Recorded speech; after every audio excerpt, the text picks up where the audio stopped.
नमस्कार, मैं हूं डॉक्टर साहिबा सेठी और आज हम बात करने वाले हैं काला मोतिया के बारे में। काला मोतिया या काला पानी या समलबई हम जिसको कहते हैं, वो एक नस की बीमारी होती है। तो काला मोतिया क्या है? काला मोतिया एक नस की बीमारी है। नस सूखने लग जाती है जिसकी वजह से आपकी रोशनी धीरे धीरे कम होने लग जाती है। पहली शुरुआत में ये आपके आसपास का जो दायरा होता है उसको काटने लग जाती है और धीरे धीरे आपकी आंखों के सेंटर विजन को, दैट मीन्स बीच की रोशनी भी प्रभावित करती है और उस समय फिर पेशेंट्स देखना बंद कर लेते हैं। जितनी भी रोशनी काला मोतिया की वजह से कट जाती है वो हमेशा के लिए कट जाती है।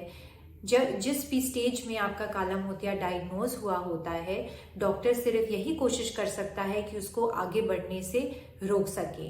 तो इसीलिए जल्द से जल्द काला मोतिया का डायग्नोसिस होने का मतलब है कि आपकी रोशनी इंटैक्ट रहेगी और ज़िंदगी भर आपकी यूजफुल फंक्शनल विजन इंटैक्ट रहेगी।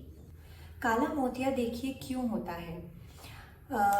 अगर मैं आपको समझाना चाहूँ काला मोतिया क्यों होता है तो उसके लिए ये डायग्राम समझना ज़रूरी है। इस डायग्राम में आपको मैं दिखा रही हूँ आइस का एक मॉडल जिसको बीच से हमने काट दिया है। तो इस डायग्राम में आपको दिखाई दे रहा है ये है आँखों की नस, जो कि डैमेज होने के कारण काला मोतिया होता है। और ये नस जो है आपकी आँखों को आपके दिमाग से कनेक्ट करती है और ये कनेक्शन अगर टूट जाए तो आपकी आँखें जितनी भी स्वस्थ हों वो नहीं देख पाएंगी। और इस नस में एक बार डैमेज अगर बैठ गया तो वो परमानेंट डैमेज होता है जिसको हम वापस रिवर्स नहीं कर सकते हैं।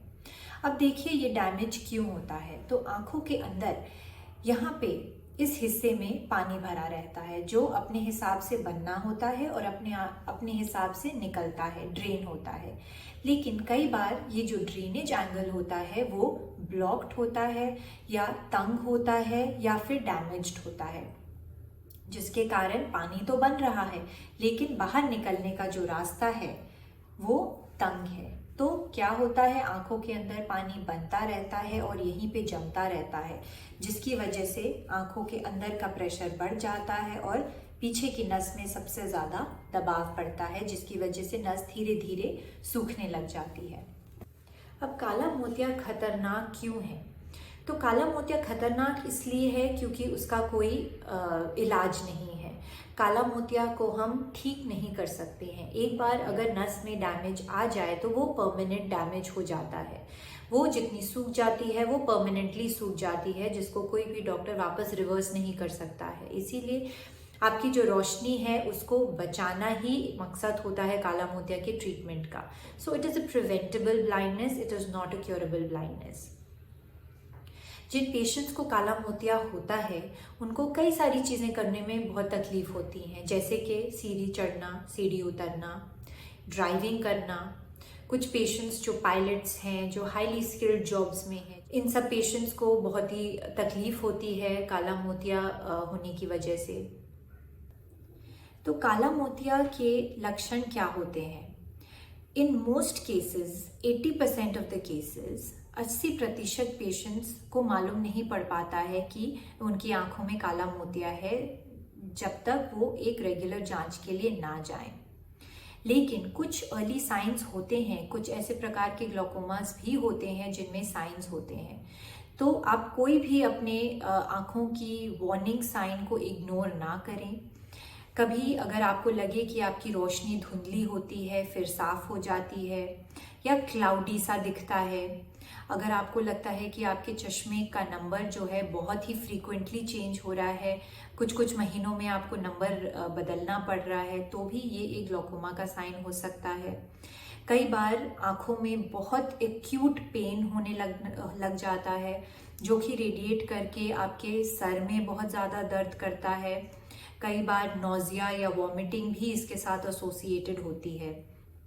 अगर आप लाइट बल्ब में देखते हैं और आपके आसपास आपको कलर्ड रिंग्स दिखें, रेनबो जैसा दिखे, तो भी ये काला मोतिया का लक्षण होता है। काला मोतिया के पेशेंट्स को ड्राइविंग में प्रॉब्लम्स होती हैं, उनको लगता है कि चमक आ रही है या आगे से जो हेडलाइट्स हैं वो उनको रेनबो कलर के दिखते हैं या बहुत ज़्यादा चमक आती है आँखों में।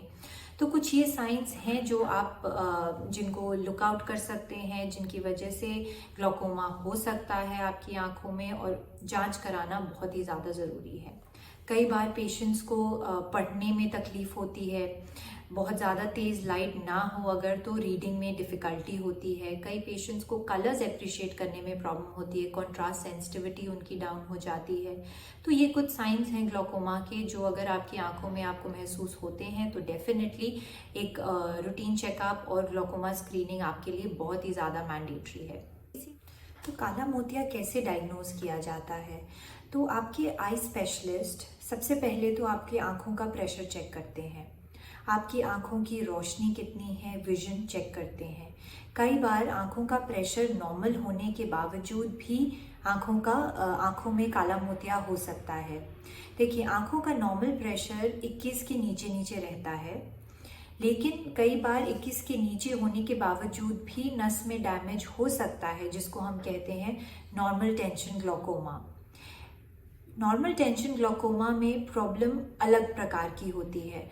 उस केस में आपकी नस इसलिए डैमेज होती है क्योंकि आंखों का नस का जो ब्लड सप्लाई है वो कॉम्प्रोमाइज़ होता है और आंखों का प्रेशर नॉर्मल रहता है। आंखों का प्रेशर मेजर करने के बाद आपका डॉक्टर आपको डायलेट करके आपकी नस देखता है, और नस में किसी भी प्रकार का अगर डाउट हो तो बेहतर होता है कि आप एक ग्लोकोमा स्पेशलिस्ट से ग्लोकोमा स्क्रीनिंग दोबारा करवाएं और इसको कंफर्म करवाएं। कुछ एंसिलरी टेस्ट हमारे पास और होते हैं जिससे हमें मालूम पड़ सकता है कि आपकी नस में एक्चुअली डैमेज है कि नहीं, आपकी रोशनी में एक्चुअली डैमेज है कि नहीं। उसको हम कहते हैं विजुअल फील्ड टेस्टिंग या ओसीटी टेस्ट। विजुअल फील्ड्स में क्या होता है कि हम पेशेंट्स को खुद हम सब्जेक्टिवली टेस्ट करवाते हैं कि उनकी आँखों की रोशनी में या आँखों के देखने का जो दायरा है उसमें कोई कॉम्प्रोमाइज़ है कि नहीं। ये जो आँखों के देखने का आसपास का दायरा होता है वो कम हो जाता है।